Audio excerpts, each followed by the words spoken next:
I'm E.G. Marshall. Do you ever think of exactly what the word mystery means? Something beyond human comprehension is part of Webster's first definition. The supernatural, the gothic, witches, ghosts, and ghouls, of course. But the word has a wider meaning. It is also defined as an enigma, often used retrospectively of what has been, but is no longer, unexplained or unrevealed. And this story is summed up in that statement, more or less exactly. Our mystery drama, The Hanging Judgment, was written especially for the Mystery Theater by Ian Martin and stars Mandel Kramer and Leon Janney. It is sponsored in part by Luden's Medicated Cough Drops and Buick Motor Division. I'll be back shortly with Act One.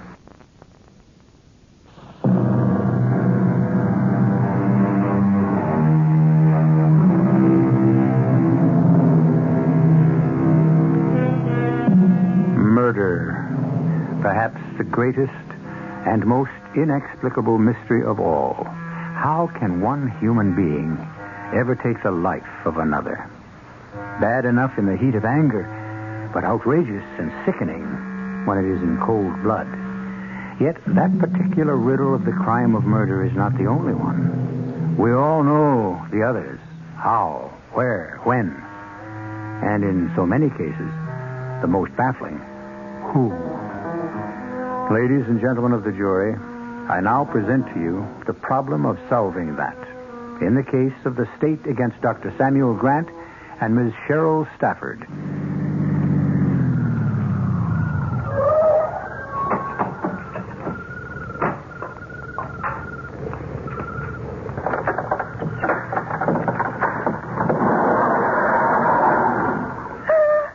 Who's that? Who is it? It's me, Barbara. Sam. What are you doing here? You don't belong here anymore. You know we made a date tonight to talk over the divorce. You did, not me. Get out of here. Who's that with you? I said I'd bring Cheryl along. You get that slut out of my house and off my property. Barbara, put that gun away. Run, Cheryl, run! Give me the gun, Barbara. I'll give you what you deserve, you cheating, lying...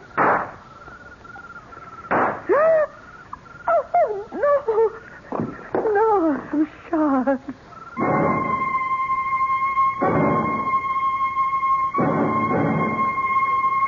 Hello, Lieutenant Kinsella. Mr. District Attorney, I kind of expected to see you earlier. At the scene of the crime, as we say. Want to fill me in on this Grant case? Let's go into my office. Looks like murder one. How's she killed? Shot, close range, probably 38. Suspects? Well, don't know. Could have been a prowler. The woman, Barbara Grant, was separated from her husband. Has he been notified? No, we haven't been able to reach him. A Swedish maid was wakened by the shots and called us in. She thinks Dr. Grant might be out of town. Whose maid, his or hers? Her maid. The dead woman. He said they're separated. Check. So how would she know about the doctor's comings and goings? Sit down, Al. I got a hunch you don't have to be nervous over this one. What do you mean? Well, I looked over a couple of pictures of this Dr. Samuel Grant. Lover boy. How do you figure? Well, a chaser. Final breakup of the Grants was over a secretary he had, a babe named Cheryl Stafford. Did you pick her up? Yes, I'm waiting on that. Seems Mrs. Grant made enough noise so the doctor fired her and she moved back to her hometown, Las Vegas. And if Dr. Grant is out of town, that's where he might be? Figures. We should know any moment. Like maybe right now. Yeah. What? Well, you don't say. Well, how about that? Hold it a minute. Guess who just walked into the station? Not our prime suspect. None other, the good Dr. Grant himself. And I was out of town on special business when I heard the report on radio. So I flew back here to Los Angeles right away and Came straight to the precinct house. We appreciate that, Dr. Grant. Well, you can't think that I have anything to do with the murder of my wife. I never even suggested that. You're bringing it up. No matter what you might suspect, I couldn't have. I parked my car at the airport day before yesterday and flew to Las Vegas for a medical meeting. I didn't return till early this morning. I'm sure the airport parking lot employees can vouch for that. It will be checked. Well, now, may I ask what is being done about whatever prowler or whoever he was who murdered my wife? First off, we're checking on the bullet that killed her. There was a gun beside her, a .32. It had been fired once. But that couldn't have been what killed her, could it? We'll have to wait for ballistics to decide that. In the meanwhile, now, just for the record, since you were virtually offered the information, at the time of the murder, which was between 6 and 8 p.m. on the night of August 29th, do I understand that you were out of town, to be more specific, in Las Vegas, Nevada? Strictly off the record, I think I won't answer that question until I have found me a lawyer.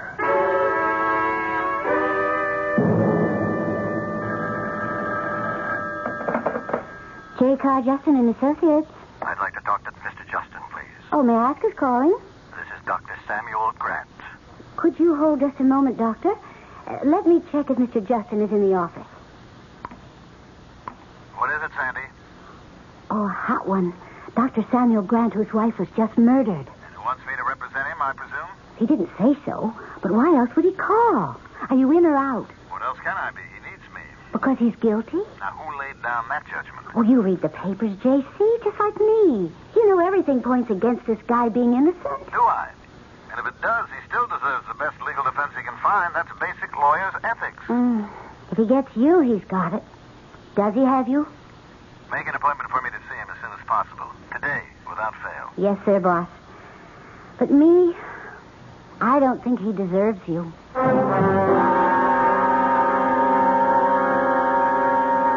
I'm Sandy Russell, Girl Friday to J. Carr Justin. I'm 25. I want a home, children, a happy marriage. But that's not what any girl could expect from Justin, especially not his Friday girl. Working for Justin is like 18 wild, exhilarating, exhausting hours every day. You either love him or hate him. No in between. He's tough, tenacious, and in his own way, tender, compassionate. Oh, he has to be. Because day in, day out, people put their lives in his hands.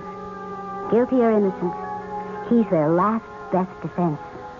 So, Dr. Grant, you told the police that at the time of your wife's death you were in Las Vegas? The attendant at the parking lot. Were you in Las Vegas? I had a speaking engagement.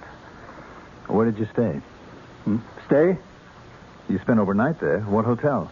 Oh, it's silly. I don't recall. Some motel. It should be. How did you get to the motel? Well, how does anyone get to a motel? By car. Only yours was parked in the Los Angeles airport, remember? Well, I could have gone by cab or rented a car. Sure, but if you went by cab, the motel would remember, if you managed to remember the name of it. And if you rented a car, it'd be a simple matter to check. Whose side are you on, mine or the police? If I represent you, yours. I'm just giving you a little taste of the kind of questioning that you're going to have to face up to, either from the police or prosecuting attorney. I see now it wouldn't hold up. That's better. Now, what is true, Doctor? I was there when my wife was shot. Did you shoot her? No. Who did? I don't know. Were you alone when it happened? No. There was someone with me. Who? My ex-secretary, Cheryl Stafford. The medical meeting was only an excuse to fly to Vegas and see her. You're in love with her? We intend to be married. But my wife wouldn't give me a divorce. Mm-hmm. How much of this have you told the police? None of it. I used the alibi. I mean, about my car. That's childish. Why? Well, I was afraid of how it would look if... Barbara, that's my wife, and I have been having trouble. I didn't want to sue for divorce in California because it might disturb a loan I was negotiating. And there's the problem also of community property. But in spite of that, she had started suit. That's why I was there the night before last with Cheryl to ask her to be reasonable and not ruin all of us. If you didn't shoot her, Doctor, who did? Miss Stafford? Good Lord, no. I want you to represent Cheryl. Both of us. We're innocent. Can Miss Stafford testify to the fact that you are? You can ask her yourself. She's waiting in the car downstairs. But you don't have to. Or for me to testify for her. Why not? Because there were 2 shots. One, my wife fired at me. The other came from another gun and hit her in the back. I swear to you, I'm innocent. Doctor, how much did you say to the police? Nothing beyond claiming the alibi. All right. If you want me to, I'll represent you. But I must warn you, Doctor, that if it goes to trial, I'll be expensive. How much is expensive? Well, if you're not indicted, nothing. If it goes to trial, my expenses and $50,000. You're right. You're not cheap. Neither is life, Doctor. Like you, I hope I'm an expert at preserving it.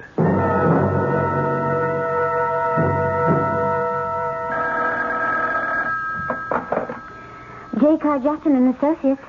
Just J. Carr will do, honey.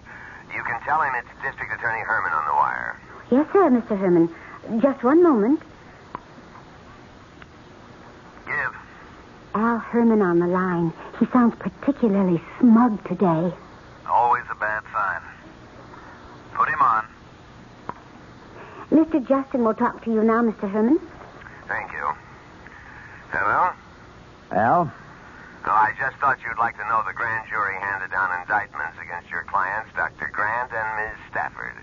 I'm just having warrants issued against them both for first-degree murder and conspiracy to commit murder. Now, you know that's going to be a waste of time, Al. You don't say. I just did. Ballistics showed that Mrs. Grant was killed with a bullet from a gun other than the one on the scene of the crime. That gun has disappeared, Al. Without it, you have no case. You wouldn't want to bet on that, would you? I'm not a betting man. It's just as well. I've got a nice little surprise to spring on you just for once. See you in court. Al? What's he got, J.C.? Such me. I'm more worried about what I may have got. What? Like they say, a bull by the tail.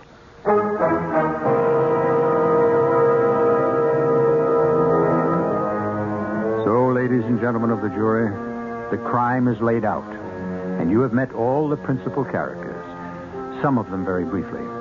Motive is established. Opportunity, in a sense, and a wavering finger points at Dr. Grant and his inamorata, Cheryl Stafford. Or both. Or, since the vital link is missing, the weapon, perhaps to someone else, as yet unidentified. I shall return shortly with Act 2.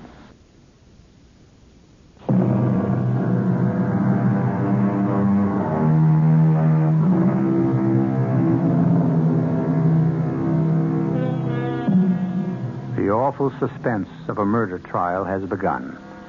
The wheels, once set in motion, cannot be halted until a jury renders a verdict. A woman is dead, her life snuffed out by unnatural causes. The whole organization of society demands that an explanation or some vindication of her ceasing to live must be forthcoming. Judge Ellen B. Prince presiding. The trial has begun and is in progress. The district attorney is questioning Lieutenant Kinsella on the stand. Lieutenant, may we return to your description of the crime? Or rather, I should say, what your investigation that night of the 29th of August and subsequent follow-up investigations revealed. Yes, sir. In response to a phone call from a Miss Trenham at 3349 Ventura Boulevard, West Covington, Central sent out a code 11. Sergeant Barasini and his partner, Patrolman Kaufman, were first on the scene. Responding to a general bulletin on Murder 1, I arrived there myself early in the morning of the 30th, about 4 a.m. And what did you discover, Lieutenant? The body of a woman, identified as Mrs. Barbara Grant, was lying before the garage door, a revolver lying near her right hand. Had this revolver been fired? Yes, sir. Once. Did the bullet discharged result in the death of Mrs. Barbara Grant? No, sir. What was the cause of death? As a result of ballistics check subsequently, a slug from a .38 revolver, almost certainly a police positive. Was this gun found at the scene of the crime? No, sir. Has it been found anywhere else since? No, sir. Is it not true, Lieutenant Kinsella, that at your request the Police Department of Records and Licenses substantiated the fact that 2 years ago a permit was issued to a Dr. Samuel Grant? He was entitled to carry a gun? That is correct, sir.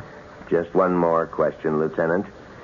The type of slug which killed Mrs. Barbara Grant did come from a police positive .38? Oh, absolutely. And it could have come from this particular weapon? No, you don't have to answer that. The question was really unnecessary. Your witness, Counselor. Well, let's complete that question, Lieutenant Kinsella.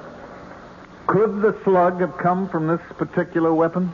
What weapon is that, Mr. Jones? Ah, but that's just the point, isn't it, Lieutenant? This particular weapon is only a theoretical one, isn't it? Well, I'm not sure I know how to answer that question. Well, I have no tricks, Lieutenant. I have nothing up my sleeve. I'm merely trying to establish that this phantom gun is not established. It exists at the moment only as a speculation, an inference drawn from a bullet that caused the death of Mrs. Grant. Is that not correct, Lieutenant? Yes, sir. It's correct as far as it goes. Substantially, what you have in mind, Lieutenant, is that the death bullet could have been fired from exactly the sort of gun that the defendant, Dr. Samuel Grant, was licensed to own and carry. That is just what I meant. Well, we can go into that a little later. A couple of more questions, if you will, Lieutenant. Yes, sir. Now, the gun that was found by Mrs. Grant had been fired. Is that correct? Yes, sir. Once. What caliber was that? 32, sir. Was that bullet found? Yes, sir, in the back wall of the garage. And the bullet from her .32 was fired in the direction of Dr. Grant, who was inside the garage at the time? Yes, sir, yes, sir. But there were definitely two shots. Well, of course, sir. There was one right after another. The maid in the house heard them. Where was Mrs. Grant shot? In what part of her body? She was shot in the back. In the back. Thank you very much, Lieutenant. That's really all I need. That's what Justin does that is so great. He meanders around, gets everyone cooled off and relaxed, and then whams home a zinger that makes the jury sit up, and that stays planted in their minds.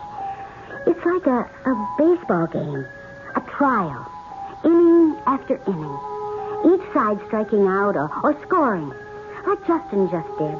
Doctor, I asked you to describe the events of the night of the 29th leading up to the death of your wife. All right, to the best of my ability. My wife, against an agreement I thought we had taken action to sue me for divorce. I'd called her from Las Vegas and asked her to reconsider, and we had made a date to meet that evening. In your own words, could you tell us what happened when you arrived? I can try. Cheryl, Miss Stafford and I had driven there in her car. We parked at the downhill parking lot and walked up the 2 blocks to to Barbara's house. Why didn't you just drive up and park in the drive? Well, that's difficult to explain. The house is perched on the side of a hill. A cliff, really. The driveway is difficult to maneuver. So I built this parking space on our property just below. Unless you were planning to drive into the garage itself, we usually left our cars there. Your own car, your own house? My wife and I were separated. Pending a divorce agreement, it was her house. You considered it then? I was willing to grant her that privilege.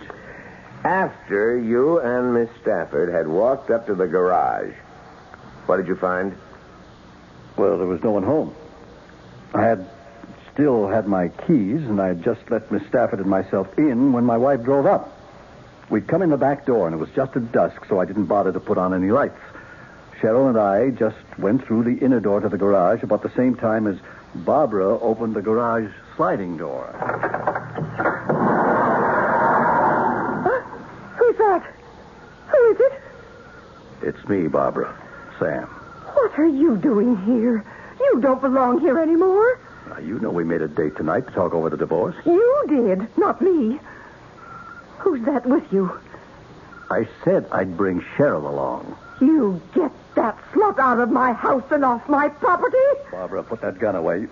Run, Cheryl, run! Give me the gun, Barbara. I'll give you what you deserve, you cheating, lying... No, you're wrong. Are you crazy? No.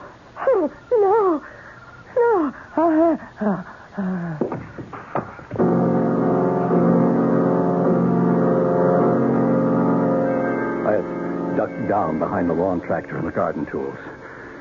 Even with the headlights on, I couldn't see anything. All I knew was there was a second shot and that Barbara had been hit. I went to her right away. Was the gun still in your hand? What gun? Someone shot your wife. If it wasn't you, are you suggesting it was Miss Stafford? What? No. I didn't even know where Miss Stafford was at the time. I see. So you went to your wife and What happened, Barbara? Are you all right? And did she reply? Yes, she said, I love you. I should have listened to you. Take care of the children. Your son and daughter? Yes. Who were not home at this time? No, they were away at school. There was no one in the house? Yes, a maid, Miss Trenholm. I could hear her moving, and I imagined calling the police. And then what happened? I panicked. I'm sure you did. What did you do in your panic? I ran down the hill to the parking lot. Where you found Miss Stafford waiting for you? Yes. With the gun? What gun? The gun that shot your wife. Cheryl had no gun. Then you had it. What did you do with it? Objection, Your Honor. The district attorney is obviously trying to put words into the mouth of the defendant. Not quite, Mr. Justin. But I do feel, Mr. Herman, you have not established the existence of the gun up to this point. Well, may I say, it doesn't matter, Your Honor. The bullet that lodged in Mrs. Grant's heart has established that such a gun existed. Your witness, Mr. Justin. Mr. Grant. I beg your pardon, Dr. Grant. Can I take you back for a moment to the night of May the 14th? Would you be good enough to tell the court what took place at your home on Ventura Boulevard? Both my wife and myself were away. It was Miss Trenholm, the maid's night out. We were robbed. Mm-hmm. Now, I have here a certified list from the insurance company of all the things that were taken. The stereo equipment, TV sets, jewelry, etc. Among those items is one very relevant one. Was a .38 caliber police-positive revolver also removed? Yes, sir. And did you immediately, in the course of the insurance investigation, notify the police of that fact? I did. And did you subsequently seek a license for a new gun of any sort? Not for myself. By that time, I was in the course of separating from my wife. Since she was afraid of being in the house alone, I arranged to get one for her and have it licensed. The .32, which is an exhibit here, and with which she fired the bullet at me. And you have no knowledge who might have fired the bullet that killed your wife? No, sir. Could it have been Miss Stafford? Well, why would you suggest that? Your wife was shot in the back. You were facing her, were you not? Yes, but... Good Lord, Cheryl was scared to death of firearms. She didn't know anything about guns. She's the last person who could have been responsible for my wife's death. I have no further questions. Thank you, Doctor. But there were. The DA went after Dr. Grant on redirect, tooth and nail. And worse than that. Oh, I've been around court long enough to know that when Cheryl Stafford got on the stand, she was in for hell. Most of all, I couldn't understand J.C. You work for a man long enough, love him too much, like me, and you know too much about him not to know he wasn't putting out his best effort here. I called him on it. Alexandra, don't ask questions. That's my business. I get the put down anytime you call me Alexandra. Oh, but I can't let it go, J.C. All right. Now, look, we're skating on a lot of thin ice. And I am supposed to be advocate, not judge. Now, why don't you just leave me be and let what is to be to take its natural course? Okay. If you think your clients are guilty, do you? I have a basic rule to try and consider my clients innocent. Oh, but the way things are going, you're going to lose. Well, that's a very absolute term.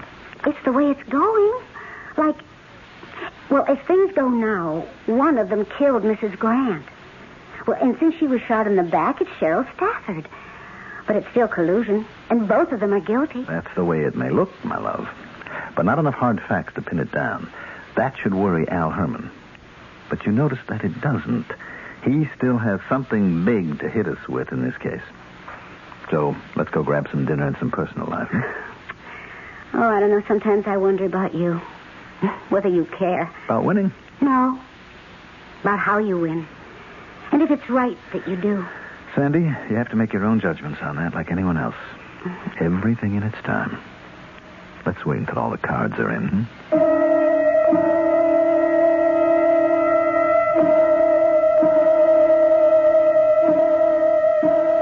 As J. Carr Justin knows from experience, there is no drama more tense, more uncertain in its outcome than the arena of the courtroom. And no theater in which the incredible surprise, the shocking factor that follows no law of dramaturgy, simply pops up to turn upside down all the facts which have gone before. So, ladies and gentlemen of the jury, it will be with some startling new evidence that I return with Act 3.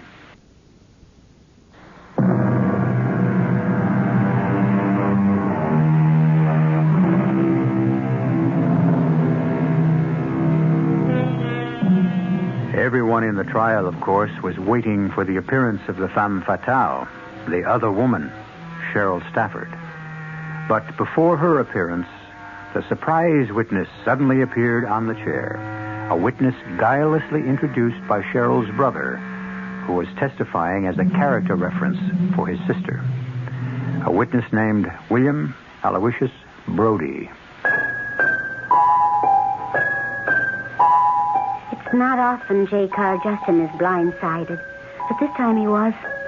And the DA had set his trap well. William Brody was a complete surprise to us and to the jury.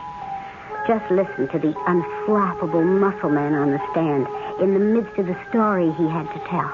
Mr. Brody, you actually discussed murder with Cheryl Stafford? You called it, man. And she named the victim? Yeah. Miss Grant, dame. Well, I must admit that I'm caught a little out of my depth here, but would you describe in your own words just what you mean? Well, it's no big deal. Like I say, I'm at this party, and a kid I know named Stafford gives me the big intro to his sister here. Her. So who's going to back off? She's a real good-looking dame, and one thing leads to another, and I get an invite to come up to her apartment like the next night. Did you go? Why not? What kind of guy'd pass it up? Please continue your story. Well, I rigged myself out in some fancy threads, figuring this is a score, and I ain't got no reason to change my mind when she opens the door. I mean, she's like you say, undressed for action. And the welcome sign is out. It's a big hello, a big drink, and this kid is I think the picture is graphic enough. Suppose you just tell us simply and directly what happened. Can I get you some more to drink? No, babe, I'm coasting easy now.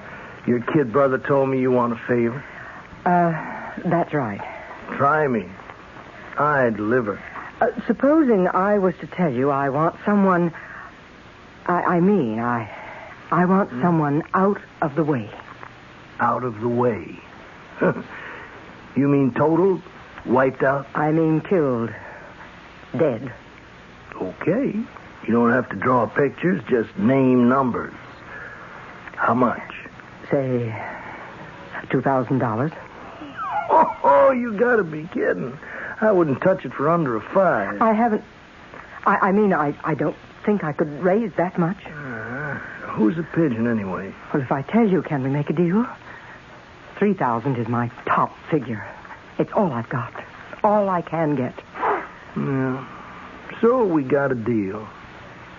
Give me a name. Her name is Grant. Barbara Grant. She's married to my ex-boss. But it wouldn't be hard. They're separated, and she lives alone. So lay the bread on me, $2,000 advance, third on delivery. You actually contracted to kill Mrs. Grant? Are you kidding? This was all con as far as I was concerned. Did she pay the money? I took the money and blew. I was only doing her kid brother a favor. But you took money and promised a killing. Look, Cheryl Stafford says to me, Mrs. Grant has given us a bad time, causing us a lot of grief. Now, if you don't take care of her, Sam will have to do it himself. So I wanted to make her feel better. And when the date came, you were supposed to deliver. What happened when nothing happened? I gave it the wide-eyed act. I said I took her out with a shotgun in the chest and I hid her behind the convent. And what was her reaction? Well, I never saw her so happy. Then she calls us Dr. Grant and he levels with her. His wife is still alive and kicking. What was Miss Stafford's reaction? She said, you must have shot somebody else. And you said? Maybe I goofed. If I made the wrong hit, I'll go back and do it again. But I need more money. And Miss Stafford said? There isn't any more money. This time, we'll handle it by ourselves. Thank you, Mr. Brody. No more questions. Your witness, counselor. Oh, no, Mr. Herman. Not mine. You turned over your own rock to produce this specimen. You know better than to make a remark like that, Counselor. My mind does, Your Honor. My throat just threw it up involuntarily. Are you courting a mistrial by exhibiting prejudice towards a witness? My apologies to the court. Do you intend to cross-examine? I think not, Your Honor. I would prefer to wait for Miss Stafford's side of the story.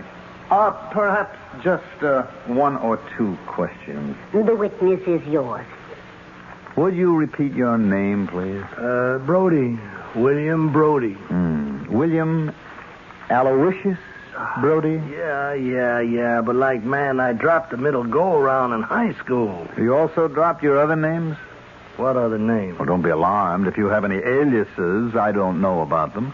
I just mean the various public nicknames that people have hung on you, such as Dream Man and the Treasure Chest. Cool it, will you? Cool it, man. Everybody has his own bag. I like to build up the body, right? Anything wrong in that? To each his own. By the way, what did you say that you do for a living, Mr. Brody? I did. Would you now?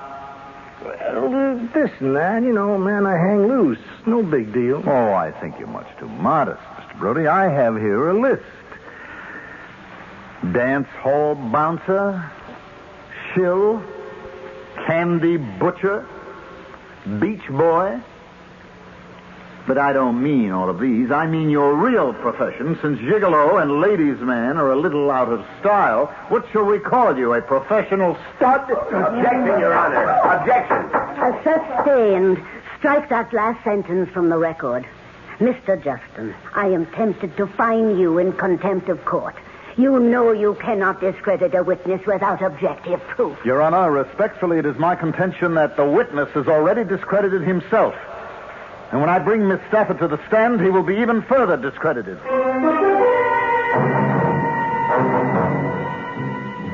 So at last it was the defense's turn. And finally, Cheryl Stafford was on the stand. Small and slight.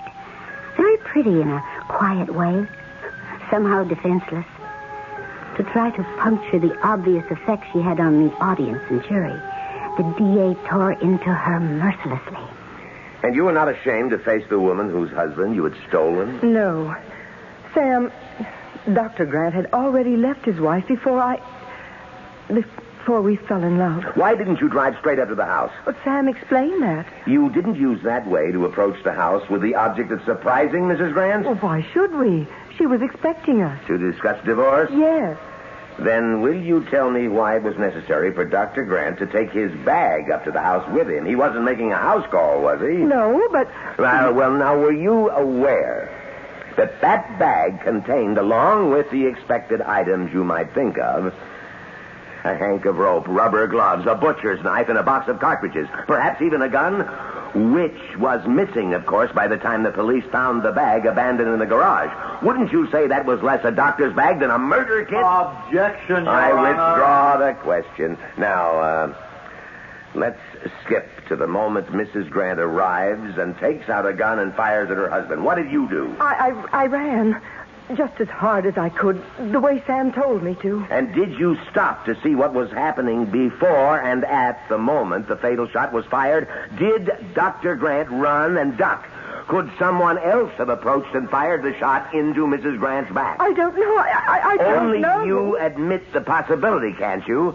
Perhaps even a probability that it could have been you who returned and fired that fatal shot to protect your lover and to carry out the scheme you were both agreed upon before you went there that evening of the 29th.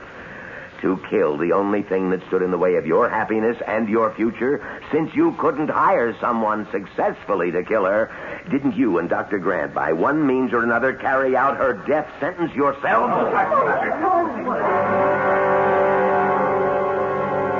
The coil of rope was only some leftover line that Dr. Grant had used to secure a bumper on his boat. Yes. And the so-called butcher knife was a simple kitchen all-purpose knife which Dr. Grant had bought because you needed it to cut bread and prepare salads and so on. Yes. It wasn't even that big. Couldn't be less important. And the rubber gloves, I think, of course, are self-explanatory. Just one question. Why did he lug that bag up the hill? Because when he talked to his wife, she said she was having her migraine headaches again. He thought he might have something to relieve them. All right, let's move to another field for a moment. You've heard the testimony of William Brody. I have. Was he telling the truth? Mr. Brody is a liar. If you want the real truth of what happened in our interview, here it is. Well, here I am, babe. Let's break out the booze and get the party going. This is no party, Mr. Brody. You were recommended to me by my brother. Count on me. I deliver. I'm embarrassed about this. I don't quite know how to say it. Hey, don't run a fever. I'll lay it out. You want a dame compromised enough to make a case for her husband to sue for divorce. Huh? I'm ashamed to say you're right. That could run into real dough, you know. Who's the dame? Her name is Grant. She lives alone. It's going to run 5 big ones. 5,000? Mm-hmm. Well, I haven't got that much. 3,000 is the best, the most I could raise. No, okay, if that's what the traffic will bear. You got a deal. You paid him? Yes. But he just took the money without... delivering. You hated what you felt you had to do, didn't you? Oh, yes. Then how could you have done it? Attempt to compromise a woman as decent and vulnerable as you are. Because Barbara Grant wasn't like that at all. She was cold and hard and calculating. She didn't want Sam for herself. She was just determined that no other woman should have him. She hadn't allowed him to touch her in over 2 years. She wasn't a woman, just a machine. And if that was the only way Sam could get his freedom, I was willing to take it. Because he's the gentlest, kindest man in the world. I love him. One more question. Did you shoot Barbara Grant? Mr. Justin, I wouldn't even know how to fire a gun. Thank you, Miss Stafford. The defense rests.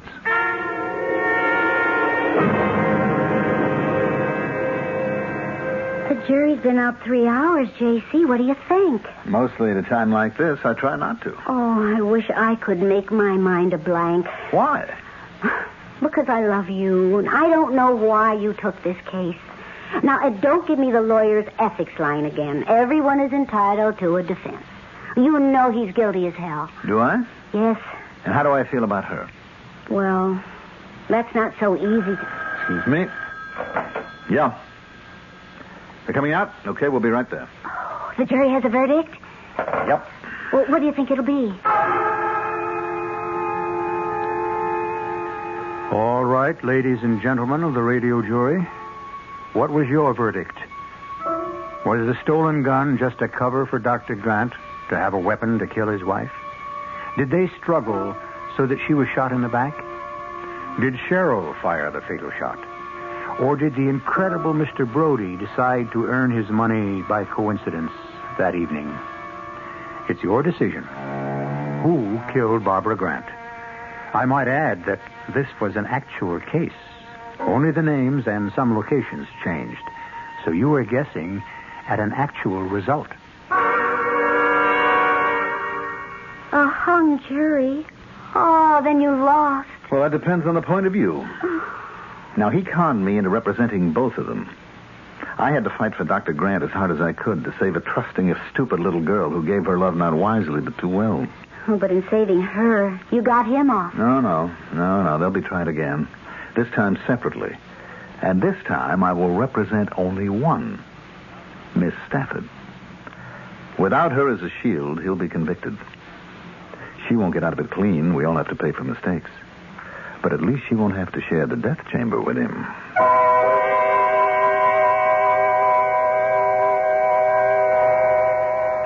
3 months later, Dr. Grant broke on the stand and admitted that he had taken advantage of the robbery at his house to pretend the gun was one of the articles stolen.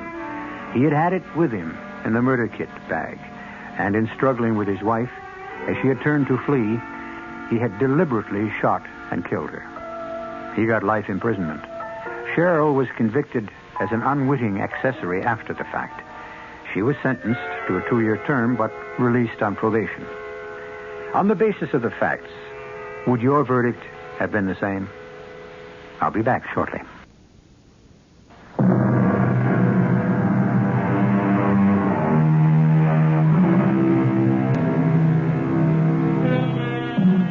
How does a nice young woman like that get mixed up with a man like Dr. Samuel Grant?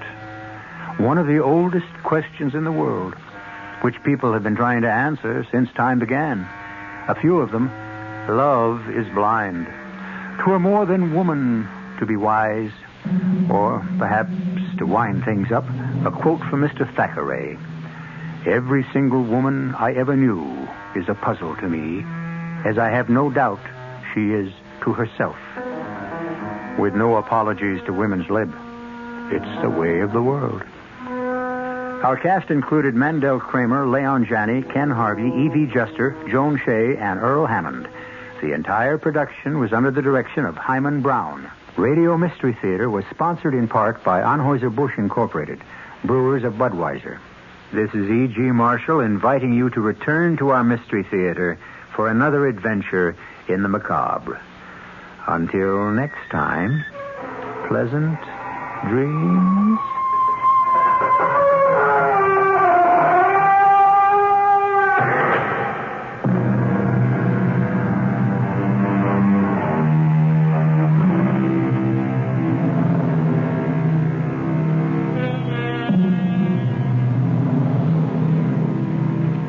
Tonight's Mystery Theater was brought to you in part by ShopRite Supermarkets, where you get a lot more for a little less.